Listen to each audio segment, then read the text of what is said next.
حضرت قطب ربانی ارشاد فرماتے ہیں، ہر مومن کے لیے تمام احوال میں ان 3 صفات کا ہونا لازمی ہے۔ پہلی یہ کہ مومن کو چاہیے کہ وہ ہر صورت میں احکام خداوندی کی تعمیل کرے۔ دوسری یہ کہ مومن کو چاہیے کہ وہ ہر صورت میں محرمات اور ممنوعات سے بچے۔ تیسری یہ کہ مومن کو چاہیے کہ وہ مشیت الہی اور تقدیر الہی پر راضی رہے۔ بس مومن کی ادنا سی حالت یہ ہے کہ وہ کسی بھی وقت ان 3 چیزوں کی پیروی سے غافل نہ ہو،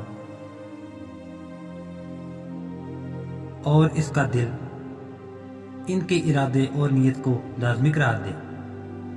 وہ نفس کو ہمیشہ ان کی تلقین کرے اور تمام احوال میں اپنے اعضائے جسم کو ان کا پابند اور مکلف بنائے۔